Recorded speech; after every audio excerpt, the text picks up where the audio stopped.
Assalamualaikum warahmatullahi wabarakatuh. Salam bahagia. Bapak, Ibu guru hebat dimanapun, perkenalkan nama saya Eko Ardianovisa Putri dari SMA Negeri 1 Pulau Laut Barat. Saya adalah calon guru penggerak Angkatan 11 dari Kabupaten Kota Baru, Kalimantan Selatan. Pada hari ini, Kamis 15 Agustus 2024, izinkan saya untuk melaksanakan kegiatan aksi nyata, yaitu diseminasi modul 1.4 tentang budaya positif kepada rekan-rekan sejawat saya di SMA Negeri 1 Pulau Laut Barat. Selamat menyaksikan. Warahmatullahi wabarakatuh. Waalaikumsalam warahmatullahi wabarakatuh. Selamat siang, saya ucapkan atas kehadiran Bapak Ibu guru sekalian dalam acara kita hari ini, yaitu aksi nyata diseminasi budaya positif yang akan saya bawakan pada hari ini. Sebelum kita memulai acara diseminasi pada hari ini, marilah kita sama-sama mengucapkan syukur kehadirat Allah Subhanahu wa Ta'ala yang telah memberikan kita kesempatan, kesehatan, dan waktu yang sangat bermanfaat sehingga kita dapat berkumpul pada hari ini. Salawat dan salam juga kita haturkan kepada junjungan kita Nabi besar Muhammad SAW. Semoga kita menjadi bagian dari umatnya yang mendapatkan manfaat syafaat hingga nanti sehingga bisa berkumpul dengan beliau di surga nanti. Amin amin ya rabbal alamin.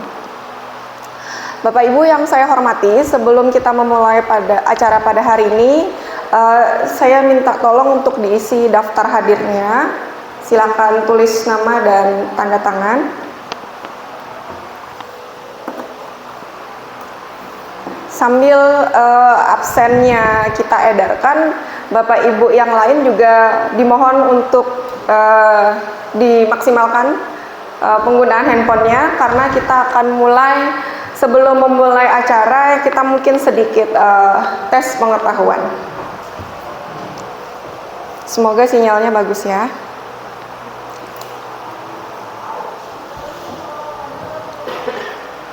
Izinkan saya juga untuk hari ini memperkenalkan tentang Quizizz. Mungkin sebagian Bapak Ibu guru sudah pernah menggunakannya dalam aplikasi atau dalam proses pembelajaran di kelas. Jadi sebelum kita mulai, sambil absen Bapak Ibu, kita akan bermain kuis tentang pengetahuan umum, dan Bapak Ibu akan menjawab pertanyaan yang sudah tersedia.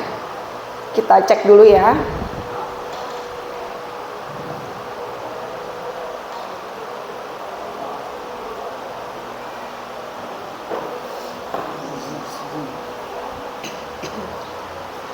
Bapak Ibu silakan masuk ke quizizz.com. Nanti akan diarahkan ke kode.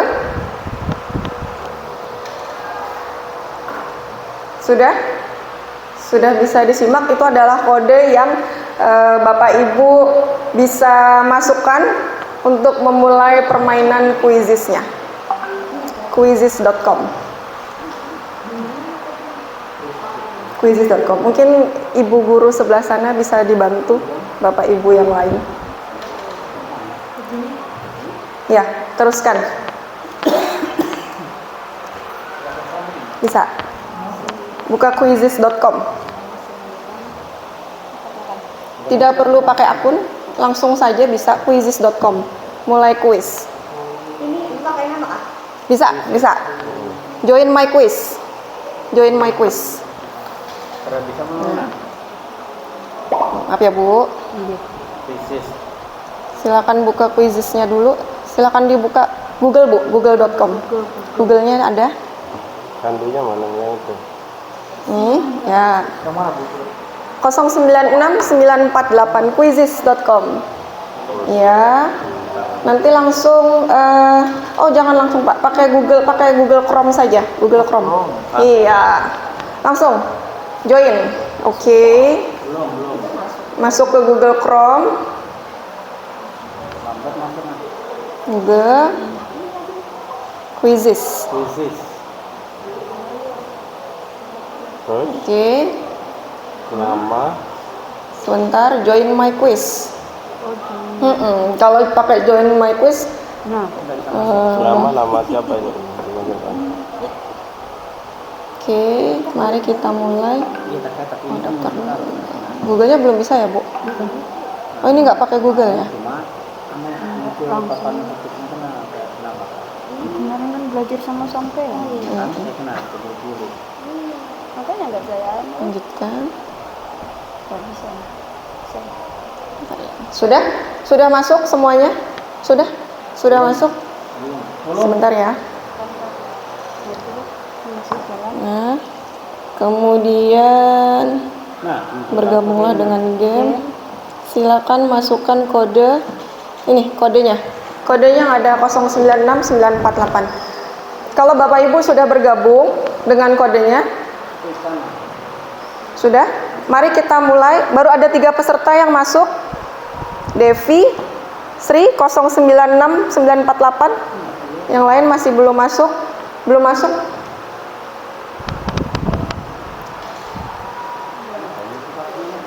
Sudah? Sudah masuk, terus masuk. Sudah? Sudah? Mulai. Kita mulai ya Bapak Ibu. Oke. Silakan dijawab pertanyaannya.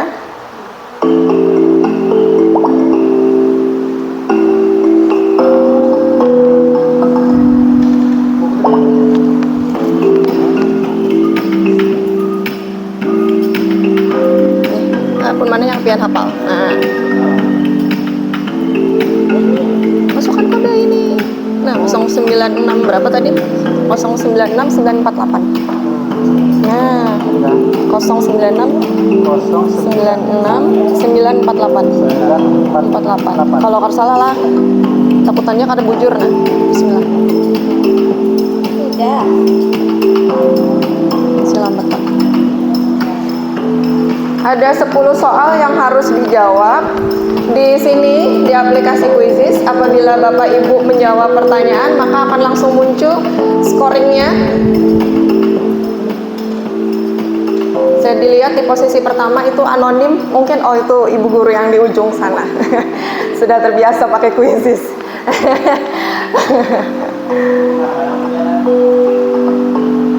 Sinyal biasanya Pak, sinyal atau karena dia bukan premium jadi masih ada iklannya.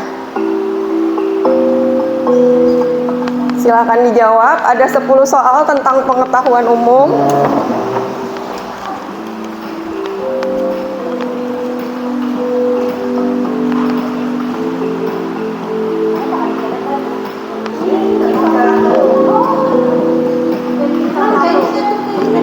Pencet bawah, pencet bawahnya, salah satu. Ya, pencet.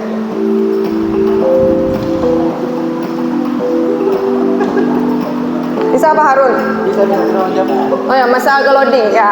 Ini adalah aplikasi Quizizz yang bisa digunakan untuk ice breaking atau gaming dengan para siswa untuk mengetes, memberikan tes kemampuan awal mereka. Sepertinya yang peringkat pertama ini adalah guru-guru yang sudah sangat familiar dengan penggunaan Quizizz ya. Sudah makanan sehari-hari.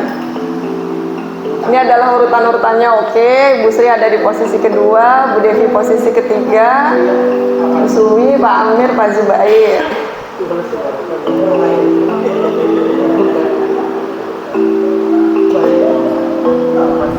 Gimana Pak Harun? Susah? Bunga Rafflesia ya. Ini kemampuan dasar, kemampuan pengetahuan umum. Sudah selesai Bu Sri? Oke. Susah ya? Susah pertanyaannya ya?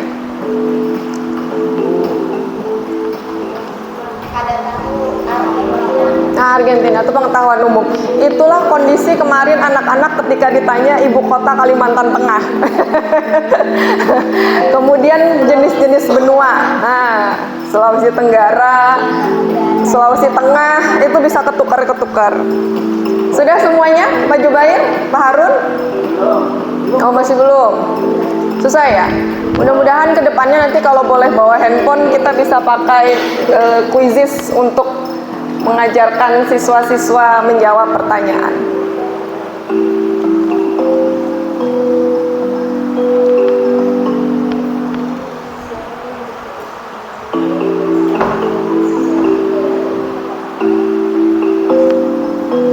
Susah Pak Harun pertanyaannya?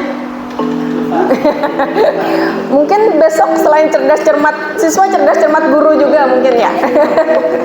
Kenapa Pak? Ya, pencet ini aja.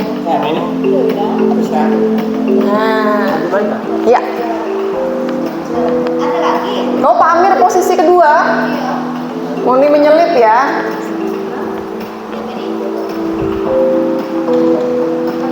Hasil akhirnya.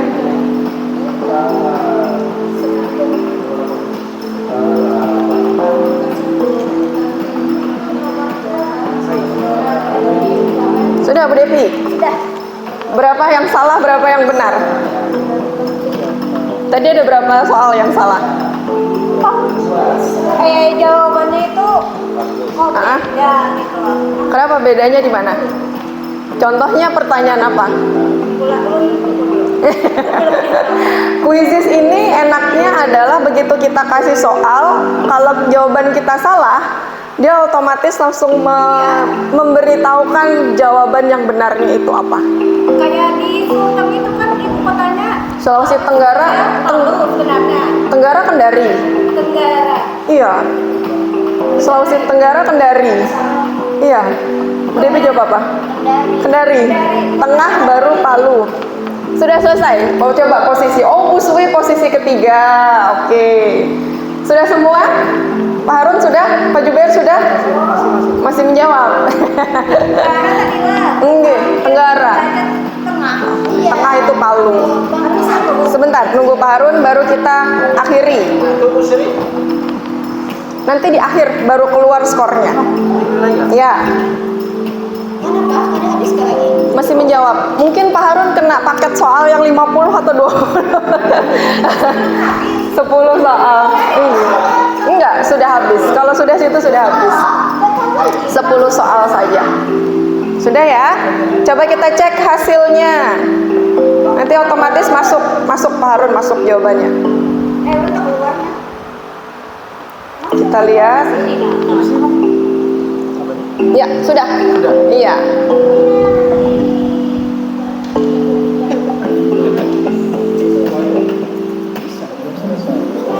Mari kita lihat juara satunya.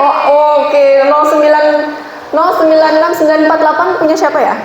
Oh, punya ibu guru sebelah sana. Nomor 2 Pak Amir, nomor 3 Bu Suwi. Silakan hadiahnya nanti diambil oleh kepala sekolah langsung ya Bu. Ya, bisa ya. Kiranya nanti pada saat pembelajaran di kelas kita pakai kuisis untuk anak-anak ini. Insya Allah anak-anak sudah sangat paham, sudah bisa menggunakan. Tinggal kita mempunyai banyak bank soal disesuaikan dengan mata pelajaran masing-masing. Baiklah Bapak Ibu yang saya hormati, kita kembali lagi ke acara kita hari ini, yaitu aksi nyata desiminasi budaya positif.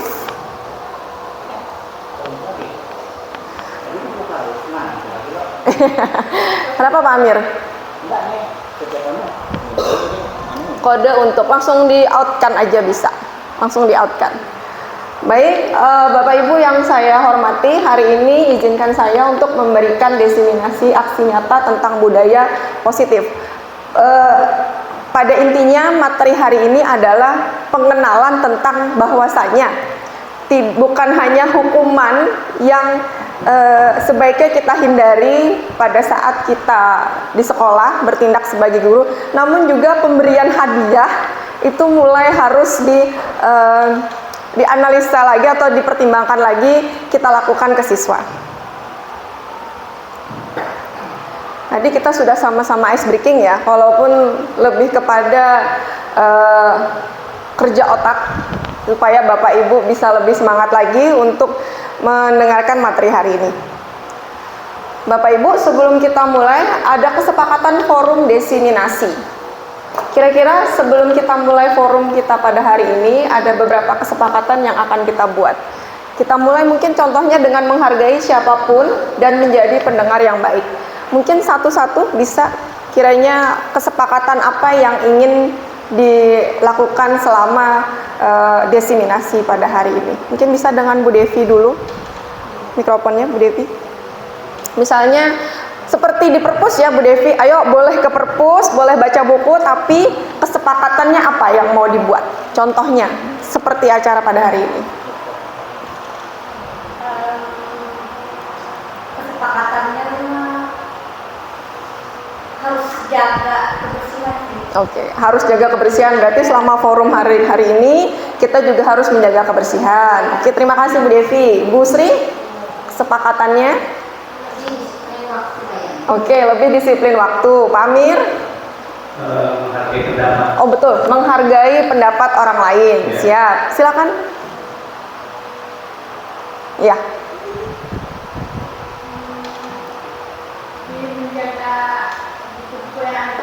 Oh, kalau di perpus, kalau di forum hari ini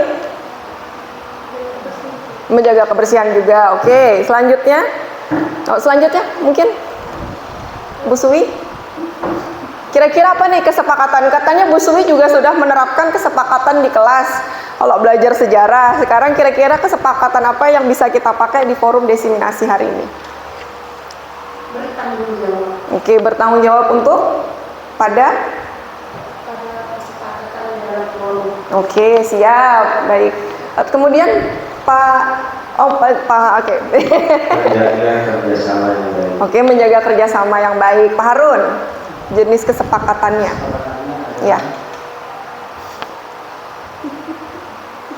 Contohnya pas di kelas, kalau kelas Pak Harun gimana? Oh, saya kalau ngajar bahasa Indonesia anak-anak harus punya buku catatan. Oh, ketepatan waktu, manajemen waktu ya. Oke, siap. Terima kasih kepada Pak Harun. Itu contoh-contoh kesepakatan ya Bapak Ibu. Jadi sebelum memulai kegiatan apapun jenisnya, dimanapun tempatnya, kita harus membuat kesepakatan. Nah, ini yang berbeda dari pelaksanaan atau implementasi kurikulum yang sebelumnya dengan kurikulum Merdeka yang sedang kita jalani saat ini. Bapak Ibu, kita akan mulai pemaparan tentang apa itu budaya positif.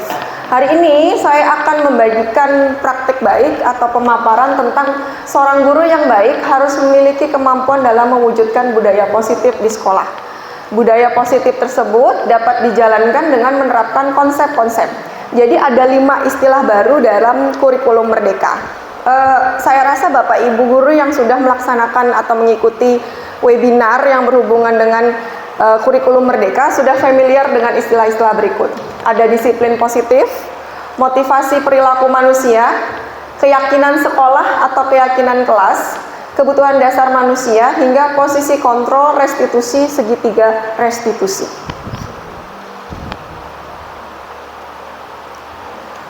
Kita mulai dengan disiplin positif. Apa itu disiplin positif?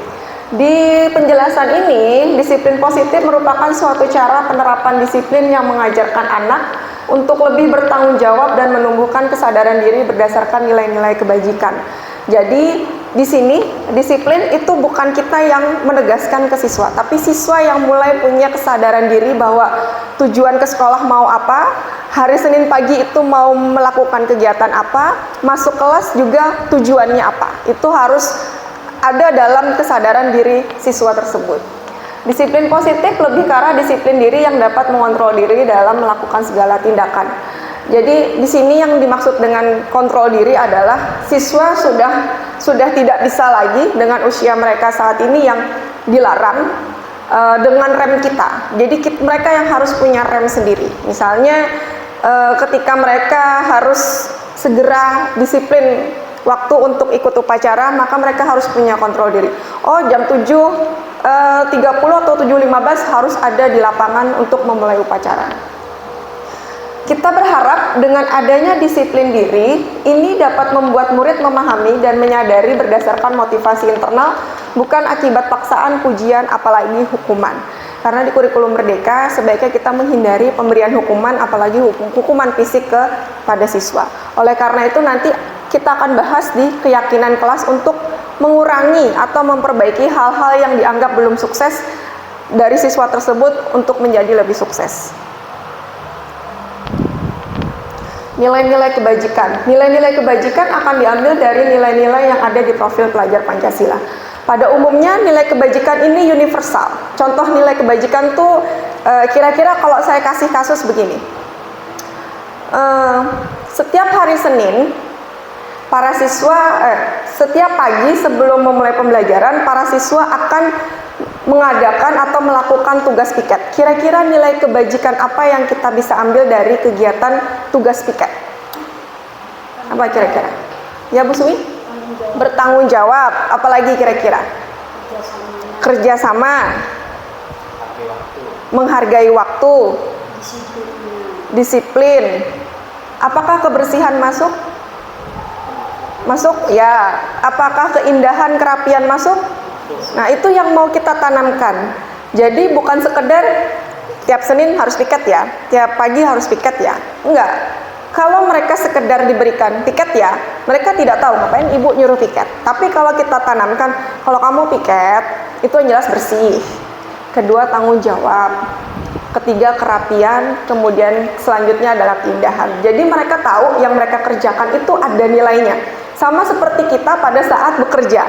Kita tidak mungkin mau melakukan sesuatu kalau tidak ada nilainya. Sebagai orang dewasa, nilai dari suatu pekerjaan adalah gaji. Tidak mungkin Bapak Ibu melakukan sesuatu yang tidak ada nilainya. Pasti melakukan sesuatu ada nilainya. Nah, itu yang mau kita tanamkan ke siswa. Anak-anak, kita melakukan tugas piket karena ada nilai kebajikan yang kita mau capai, yaitu apa? Kebersihan, kedisiplinan, dan tanggung jawab. Di sini, supaya lebih terintegrasi dan lebih detail, saya mengambil nilai kebajikan yang diintegrasikan di profil pelajar Pancasila. Ayo Bu Sui, yang sudah pernah mengikuti pelatihan. Karena yang paling sering ikut pelatihan. Satu saja contoh nilai dari profil pelajar Pancasila. Kira-kira apa? Satu saja.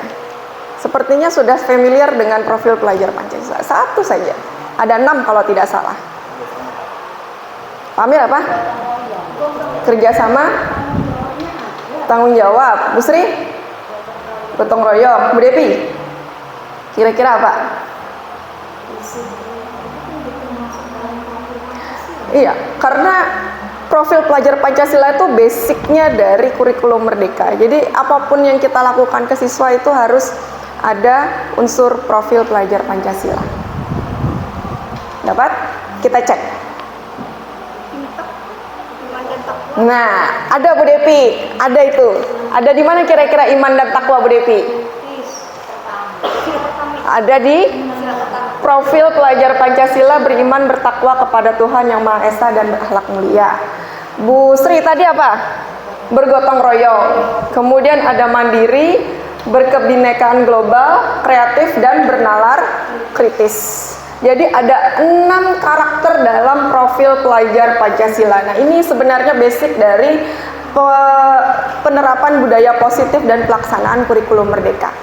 Nilai ini, 6 karakter ini nanti kita akan integrasikan dengan nilai kebajikan.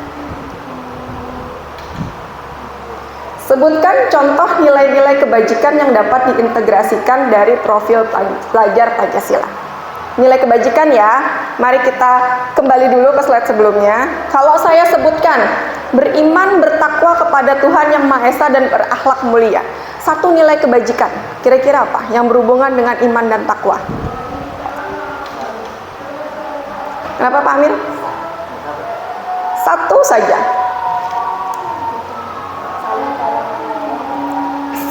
Tolong menolong, oke.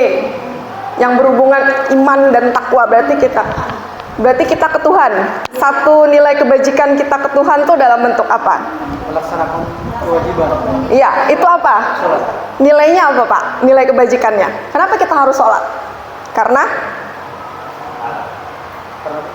Merupakan suatu apa?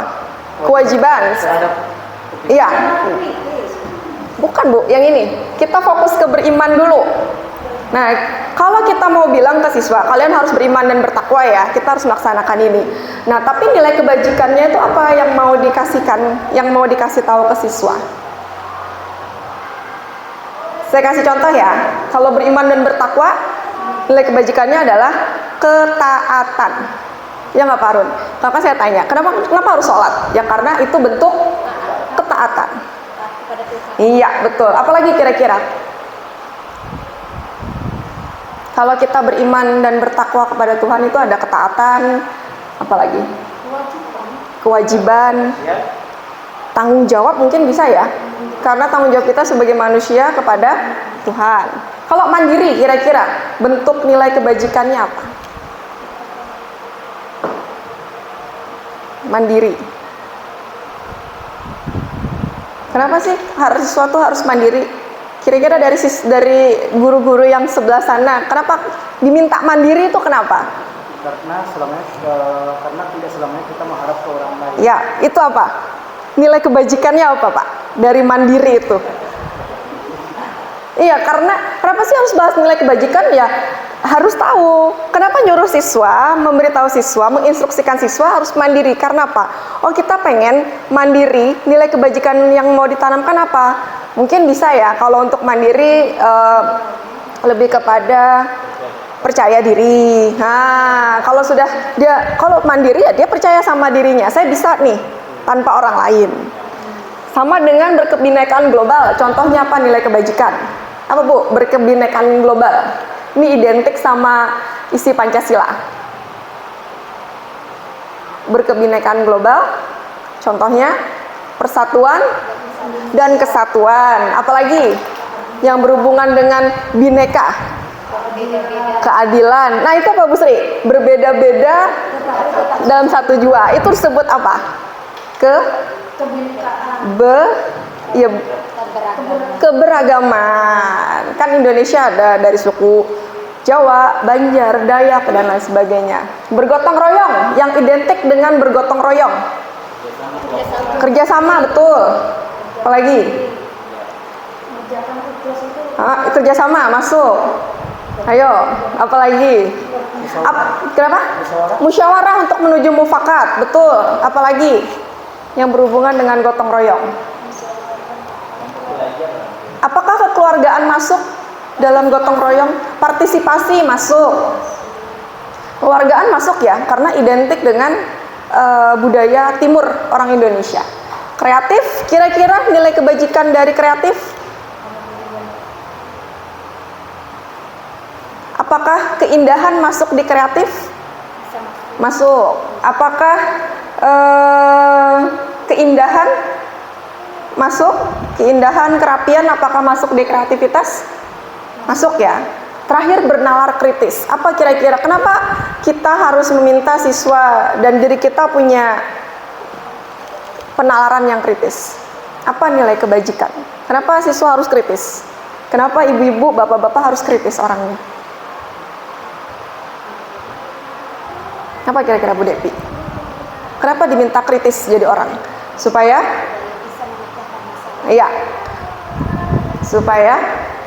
lebih cekatan mungkin bisa. Jadi nilai kebajikan itu identik dengan satu kata biasanya Bapak Ibu. Jadi begitu disebutkan berkebinekaan global, ya persatuan. Inovatif, bernalar kritis, berarti kecerdasan, keingintahuan, penuh rasa ingin tahu dan lain sebagainya. Paham ya sampai sini ya. Jadi ini yang akan kita terapkan untuk menanamkan nilai kebajikan. Motivasi perilaku manusia. Ada 3 motivasi kenapa manusia berperilaku lebih baik dari sebelumnya. Yang pertama, untuk menghindari ketidaknyamanan atau hukuman. Kemudian untuk mendapatkan imbalan atau penghargaan dari orang lain. Kemudian untuk menjadi orang yang mereka inginkan dan menghargai diri sendiri dengan nilai-nilai yang mereka percaya. Jadi diharapkan dari salah satu motivasi ini itu menjadi dorongan para siswa dan kita sendiri sebagai Bapak Ibu guru untuk bisa menerapkan budaya positif. Apakah itu unsurnya untuk menghindari hukuman kah? Atau untuk mendapatkan imbalan? Atau untuk menjadi diri sendiri yang artinya sudah mengkarakter dari lingkungan keluarga itu sendiri. Nah, ini yang mau saya bahas. Di depan tadi, sebelum kita mulai forum, kita buat kesepakatan kelas atau keyakinan sekolah dan kelas. Bapak Ibu, di budaya positif ini identik dengan keyakinan sekolah atau kelas. Satu hal yang saya pelajari selama mendapatkan materi budaya positif adalah untuk menggunakan kata-kata positif kepada siswa. Jadi tidak lagi yang jangan buang sampah sembarangan. tidak boleh ribut, jangan berisik. Tapi kita ubah menjadi kalimat positif. Misalnya jangan berisik, itu bisa kita ganti dengan tolong bersikap yang baik. Atau misalnya jangan buang sampah sembarangan, buanglah sampah pada tempatnya. Kalau misalnya saya sebut jangan berkelahi, kira-kira kalimat positifnya apa? Apa Bu Sui? Ada ide nggak? Kan kita nggak boleh nih pakai kalimat negatif, harus positif. Kalau Damai itu indah. damai itu indah, betul. Apalagi Bu? Jangan berkelahi. Atau jangan dikeluarkan bajunya. Karena sering pulang sekolah anak-anak bajunya sudah berkeluaran. Kira-kira apa kalimat positifnya? Jangan keluarin bajunya. Berpakaian yang rapi. Jangan terlambat.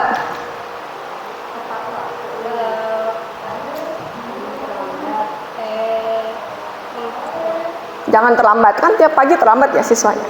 Pasti kita ngasih tahu, jangan terlambat ya. Nah, kira-kira kalimat positifnya diganti apa supaya lebih datanglah tepat waktu.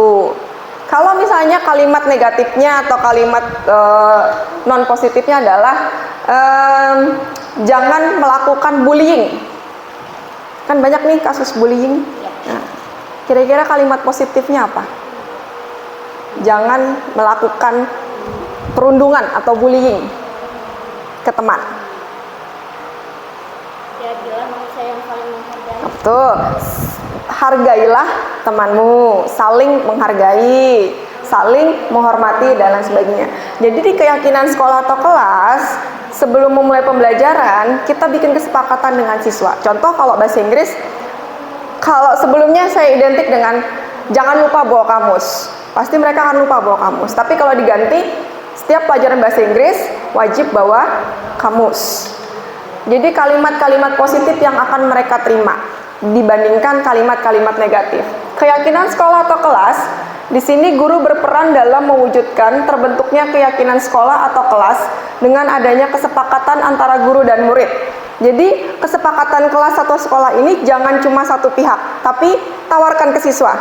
Ayo di kelas sejarah, kalau terlambat apa konsekuensinya? Oh misalnya menghafal 10 nama pahlawan. Kalau kelas bahasa Indonesia, kalau telat apa konsekuensinya?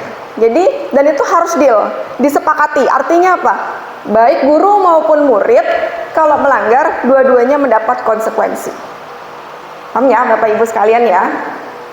Keyakinan sekolah atau kelas dapat berupa pernyataan-pernyataan universal yang mudah diingat, dipahami, dan harus diterapkan di lingkungan sekolah.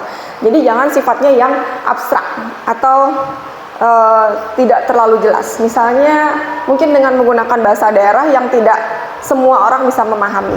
Alangkah lebih baiknya menggunakan bahasa-bahasa yang mudah dipahami dan mudah diingat. Ini saya ambil contoh tentang keyakinan kelas yang kita buat, ada di kelas MIPA 2 dan kelas MIS. Bapak Ibu nanti mungkin bisa menerapkannya di kelas. Jadi lihat Bapak Ibu contohnya, di sini rata-rata menggunakan kalimat positif. Bekerja sama menjaga kebersihan kelas. Mungkin sebelumnya jangan buang sampah sembarangan.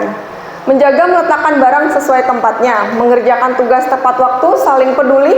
Benar ya Bu Depi ya? Jangan melakukan bullying. Kita ganti dengan saling peduli, menghargai, membantu orang lain. Jangan terlambat, diganti dengan tepat waktu dan aktif di kelas. Selalu bersikap positif, senantiasa menjadi yang terbaik, percaya dan menghormati orang lain serta barang miliknya, hingga berkomitmen pada setiap tugas dan senantiasa membantu. Semua ini kalimat positif yang bisa dijadikan keyakinan kelas.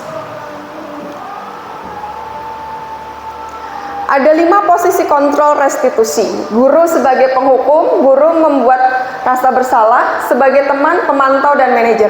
Bapak Ibu, sebelum saya mendapatkan materi tentang budaya positif, saya menyadari bahwasanya ternyata saya ada di posisi pertama, yaitu penghukum. Kalau siswa melanggar, kita langsung eksekusi dengan hukuman. Nah, setelah saya mempelajari budaya positif, ternyata posisi yang disarankan adalah sebagai manajer.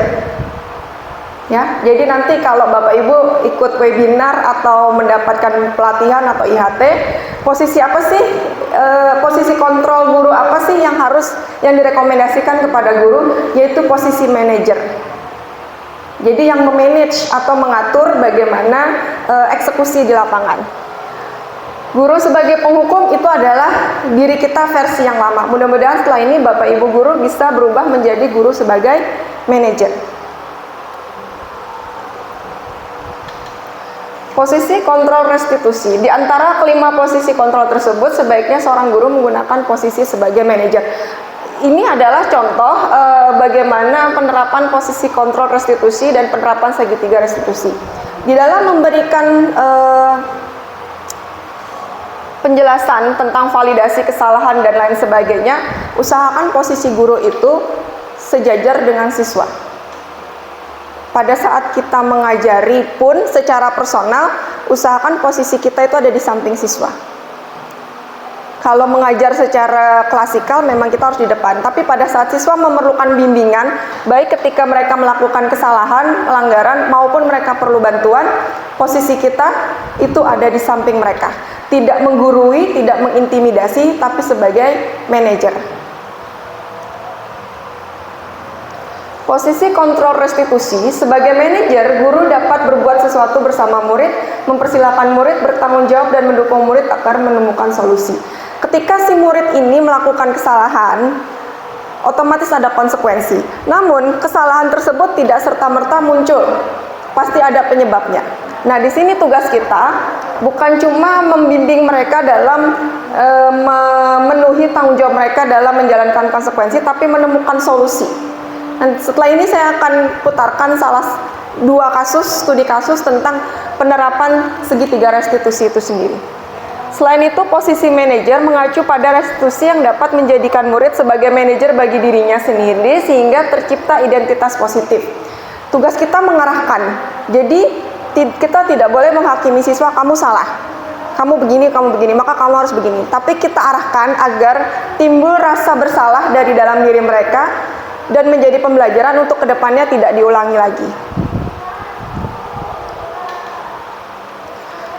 Bapak Ibu mungkin di kemudian hari nanti akan mengenal istilah segitiga restitusi.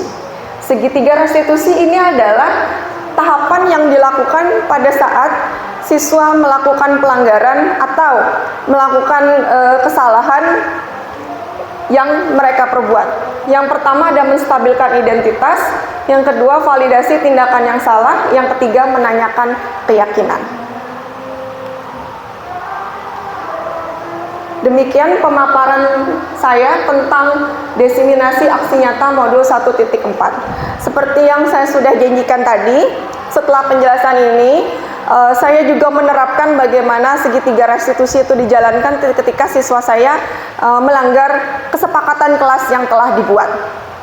Izinkan saya untuk menampilkan penerapan budaya positif segitiga restitusi yang telah ada di dalam kelas.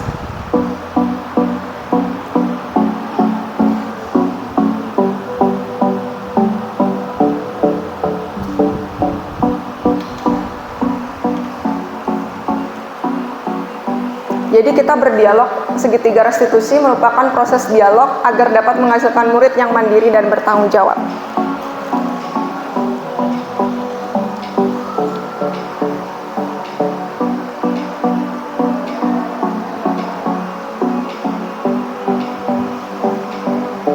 Di sini saya menstabilkan identitas berdasarkan prinsip membuat kesalahan itu bagian proses pembelajaran.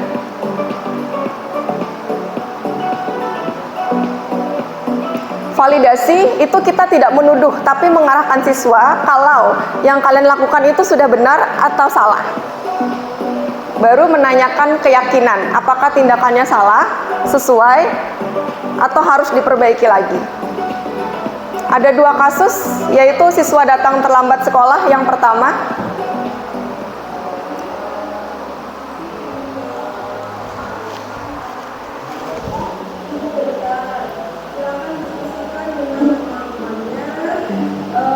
Dan kemudian jawab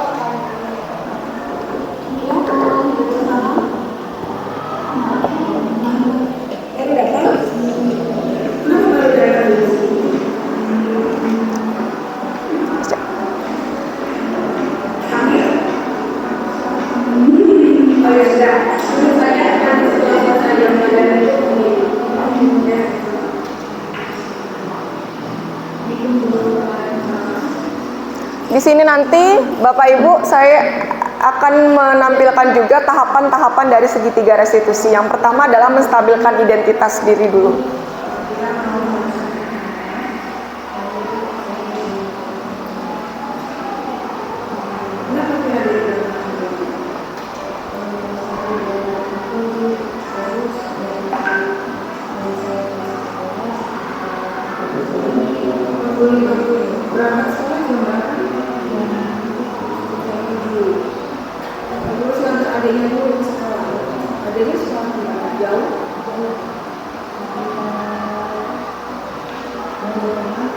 Jadi pada saat siswa melakukan kesalahan itu tidak serta-merta langsung oh kamu salah, tapi kita harus menggali dulu penyebab si anak ini kenapa tiba-tiba melanggar keyakinan atau kesepakatan kelas tersebut.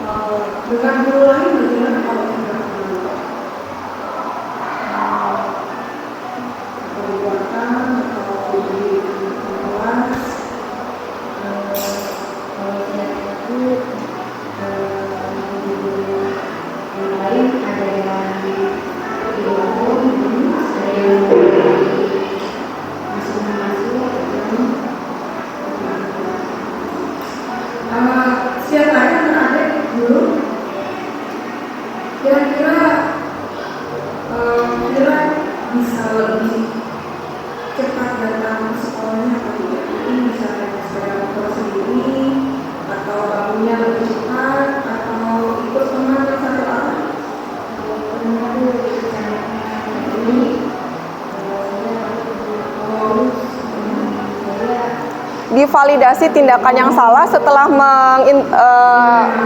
menanyakan berbagai hal yang berhubungan tentang pelanggaran mereka. Di akhir nanti kita baru memvalidasi bahwa tindakan yang dilakukan itu sudah salah atau sudah benar.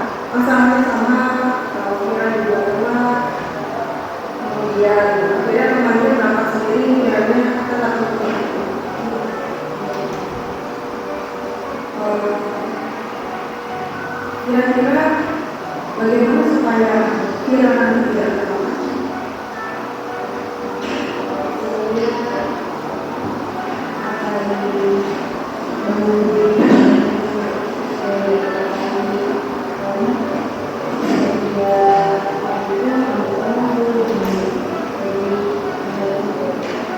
Jadi kita sadar kalau kira momennya berapa dan akhirnya persiapannya juga terlambat dan akhirnya masuk sekolah pun juga terlambat. Berarti nanti kira mau berubah tahunnya lebih lagi. Kalau datang ke sekolah ini mau tetap dengan orang tua atau ikut teman supaya bisa terlambat lagi.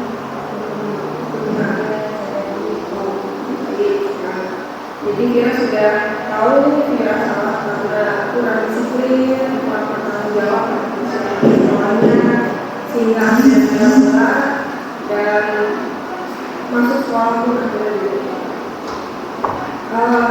ibu mengingatkan lagi karena tadi kan dia ibu. Setelah validasi tindakan yang salah, baru kita ke mengingatkan keyakinan kelas.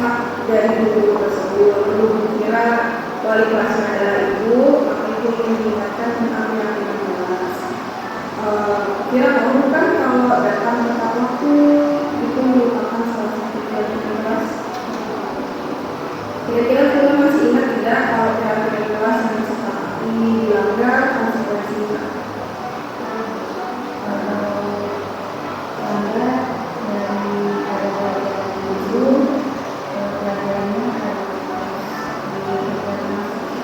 Sudah dilakukan? Belum. Kapan kira-kira mau dilakukan?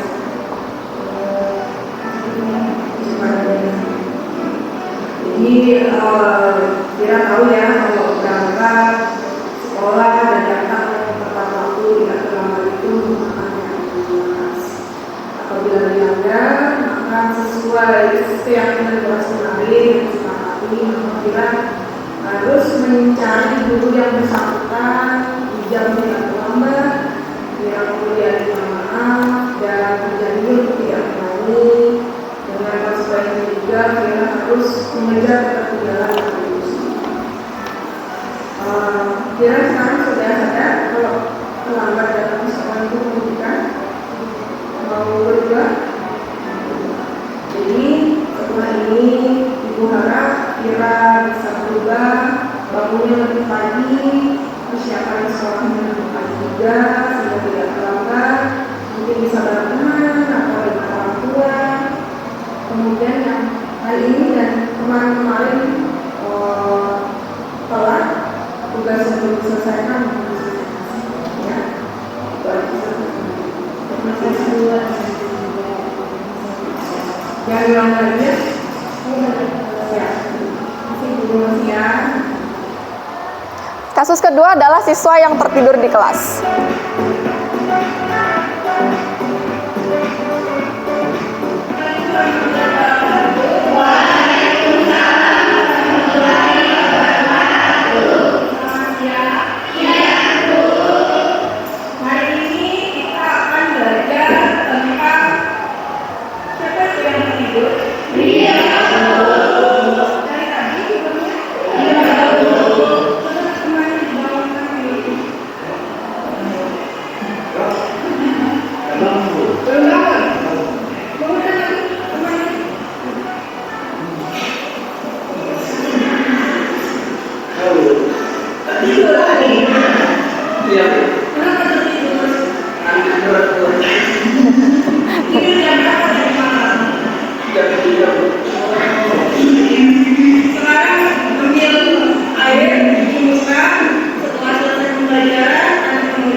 Sudah istirahat?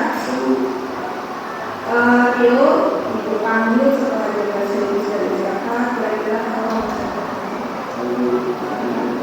Jadi sebelum kita menanyakan lebih detail, alangkah lebih baiknya kita tanyakan ke siswa dulu kira-kira kenapa dipanggil.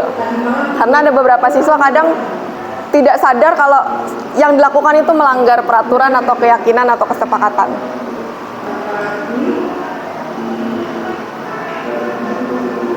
Sampai berapa? Di 10. Masih yang jam 10. Sampai jam 12. Jadi hari ini tertidur di kelas karena ngantuk karena dari malam rapat, pulang rapat diajak main sama teman-teman sampai jam 12.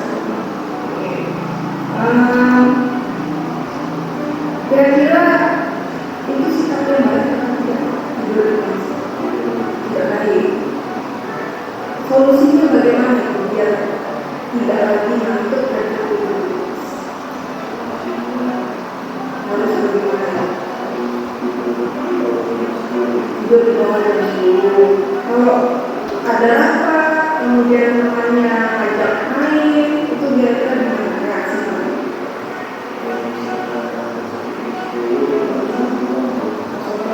Kalau temannya ngajak main, enggak dulu.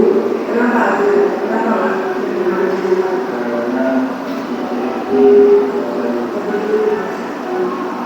Rio sadar itu salah, mau berubah. Jadi nanti kalau temannya ajak main setelah kata, Rio bisa bilang kalau Rio harus pulang, Rio harus bertanggung jawab untuk disiplin lagi. Rio tahu prioritasnya sebagai pelajar itu harus makan lagi, tidak boleh tidur terlalu lama, biar nanti kelas tidak masuk ya. Kalau tertidur di kelas kan artinya tidak aktif ya. Itu kira-kira sesuai tidak dengan peraturan kelas? Kalau boleh tidur di dalam kelas, tidak boleh. Dia masih ingat kalau tidak boleh tidur di kelas itu merupakan peraturan kelas. Kira-kira peraturan kelas itu kalau dilanggar konsekuensinya apa? Membersihkan kelas setiap hari, walaupun tidak ada jadwalnya. Sudah dikerjakan atau belum? Baru aja. Nah sebelum-sebelumnya kalau tertidur di kelas,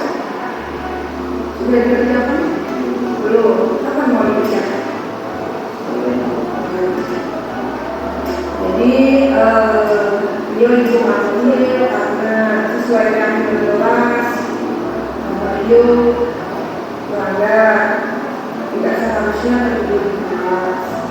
Dia tertidur di kelas pun karena ada alasan, yaitu kemudian terlalu orang pulang dari organisasi tanpa diajak main sampai tengah-tengah.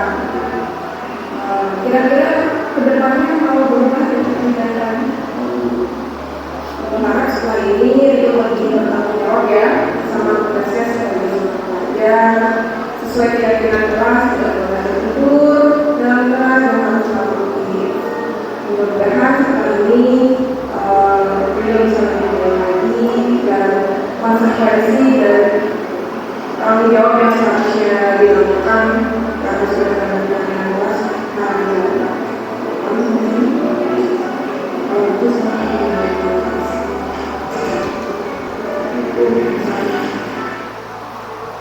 Baik Bapak Ibu, itu adalah contoh dari penerapan segitiga restitusi sebagai salah satu bagian dari budaya positif itu sendiri. Jadi setelah saya sampaikan materi tersebut, kemudian saya juga menerapkannya, saya harapkan setelah ini Bapak Ibu guru juga dapat mengimplementasikan tentang budaya positif dan segitiga restitusi itu sendiri, dan keyakinan kelas itu sendiri untuk meminimalisir beberapa pelanggaran yang dilakukan. Demikian pemaparan tentang desiminasi aksi nyata modul 1.4.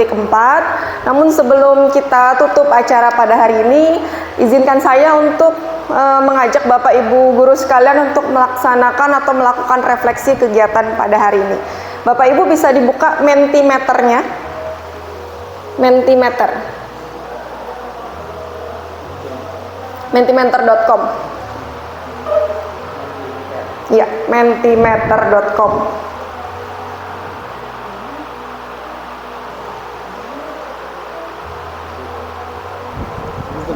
Ya, mentimeter.com. Mentimeter langsung disambung. Iya, betul.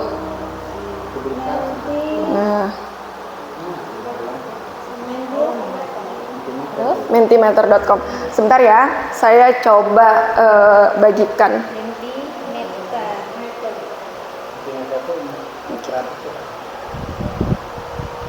Ke Bu Sri dulu ya. Nanti Bu Sri bisa tolong dibagikan ke teman-teman.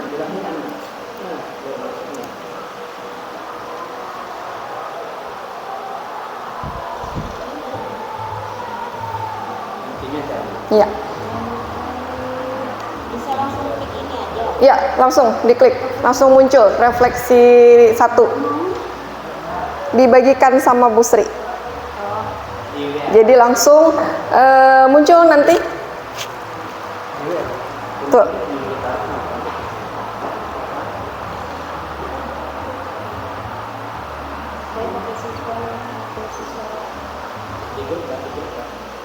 Jangan. Ini kodenya Bapak Ibu. Ada kodenya. Kodenya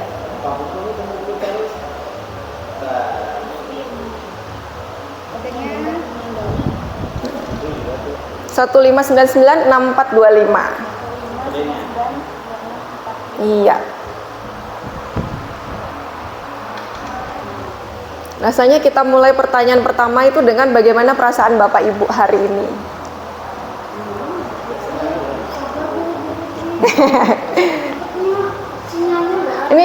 Ini nggak perlu seperti kuisis. Nah, betul. Muncul Bu Depi. Iya, betul. Nah, jadi nanti kalau sudah pakai handphone, refleksinya sudah tidak pakai lagi sticky note atau post-it. Ya. Kalau sudah submit, nanti muncul bagaimana perasaan Bapak Ibu. Oh, ada yang senang. Kemudian bagaimana pemahaman Bapak Ibu tentang materi hari ini? Sudah paham. Kemudian bagaimana bayangan Bapak Ibu mengenai guru yang baik, ramah? Oh, ada yang baik, tidak ada yang jawab tegas ya. Padahal dominasi tegas. Sinyal kayaknya, sinyal. Kemudian manakah yang akan menjadi prioritas? Oh, ada yang keyakinan kelas, budaya positif, dan segitiga restitusi.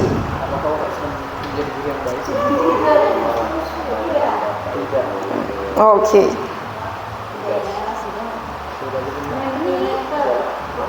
Kita pede, belum ada ya, kadang tidak ya.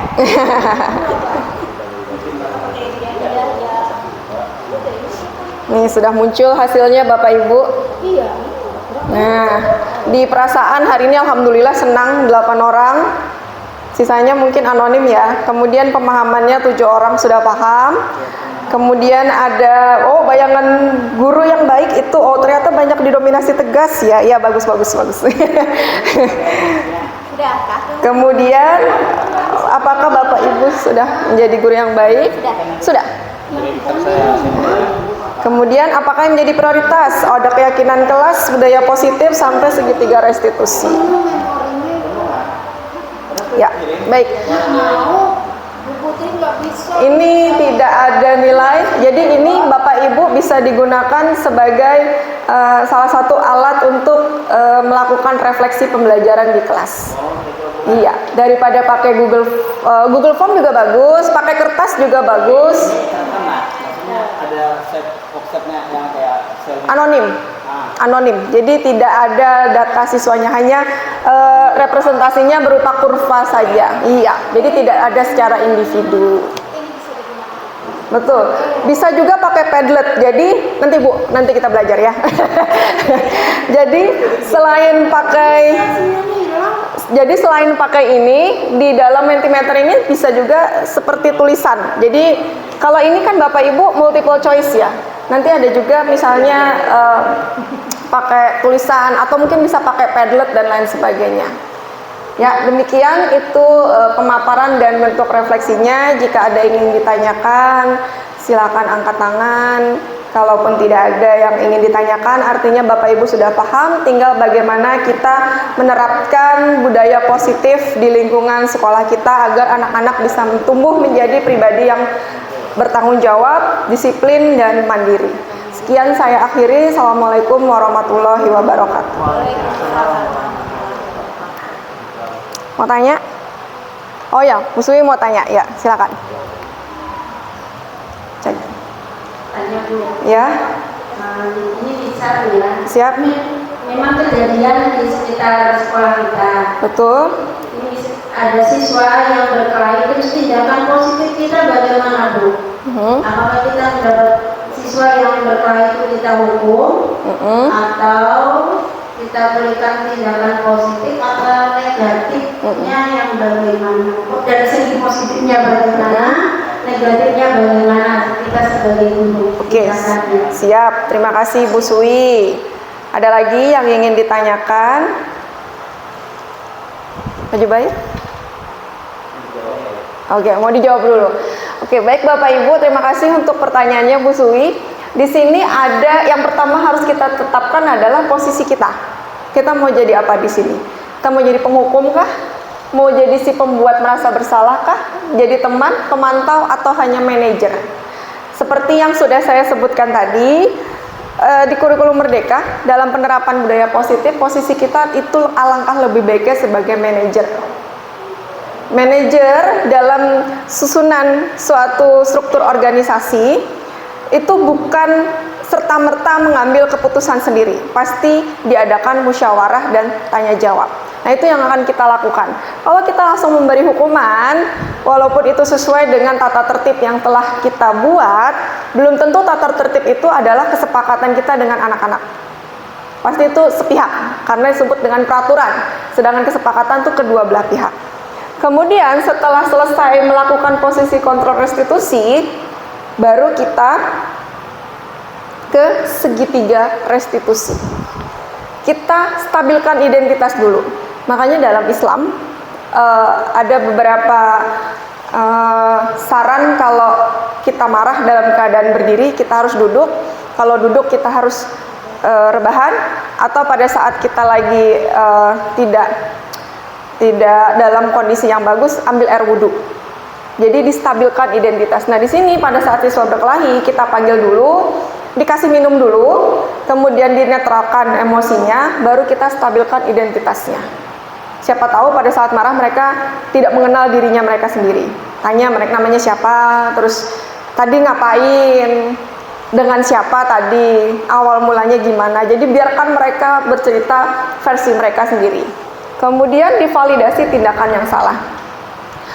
Sejatinya anak yang berkelahi itu ada dua kubu dan dua-duanya punya keyakinan mereka tidak bersalah. Ya kan Bapak Ibu ya? Si yang mulai duluan merasa tindakannya benar sebagai pembelaan diri, yang diserang pun juga merasa tidak bersalah karena memang dia tidak tahu apa-apa. Nah, penting bagi kita untuk bermuara pada satu titik, yaitu memvalidasi tindakan yang salah. Apapun bentuknya, baik bagi penyerang, untuk bentuk pertahanan tetap salah, baik yang diserang, itu juga salah. Kita harus validasi tindakan yang salah. Mungkin yang menyerang bisa ditanyakan, kenapa tadi kamu nyerang, kira-kira benar nggak? Kalau kamu tadi seperti itu, terus kepalanya kena batu, berdarah, tidak sadarkan diri, kemudian ya lewat temannya bagaimana? Jadi sambil juga disisipi membuat rasa bersalah. Yang diserang pun juga, kok kamu katanya kemarin mengatakan hal yang tidak baik kepada temannya, kira-kira itu bagus apa enggak? Pernah tidak ibu mengajarkan seperti itu? Pernah nggak bapak guru juga mencontohkan seperti itu? Jadi buat mereka menyatakan kalau oh iya salah, apapun tujuan mereka, entah dalam bentuk self defense atau pertahanan diri atau dalam bentuk pembelaan dirinya. Kemudian menanyakan keyakinan.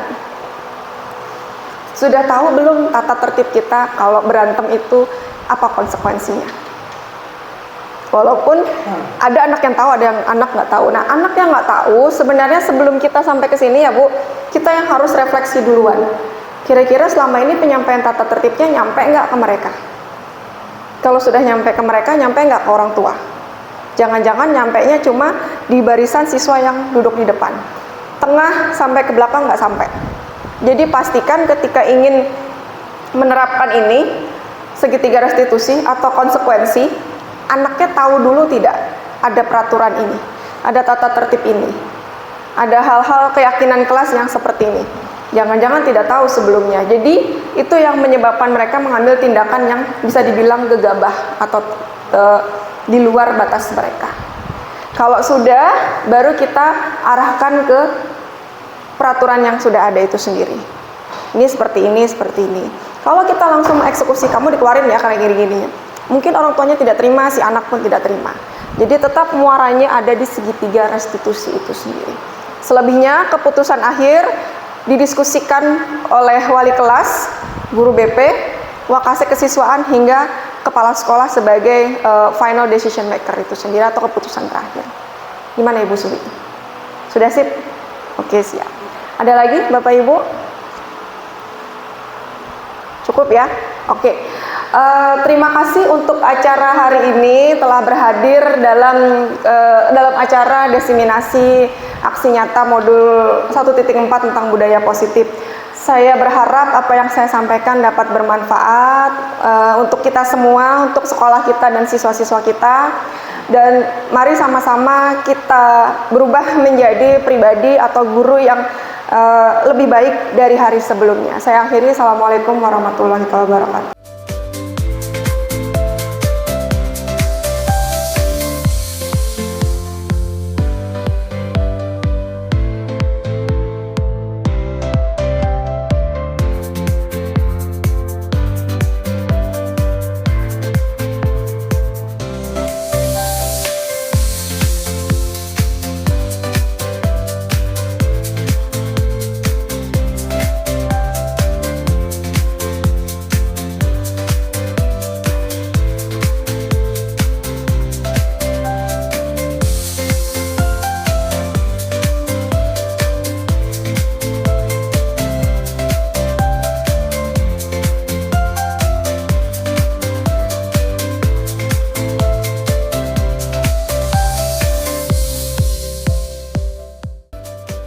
Assalamualaikum warahmatullahi wabarakatuh.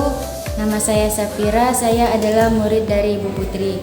Saya sangat senang setelah mendapatkan penanganan mengenai permasalahan saya yang datang terlambat dari Ibu Putri. Saya sangat nyaman dan lega setelah menceritakan permasalahan saya yang sering datang terlambat ke sekolah. Saya sangat bersyukur setelah mendapatkan solusi dari Bu Putri. Terima kasih Bu Putri.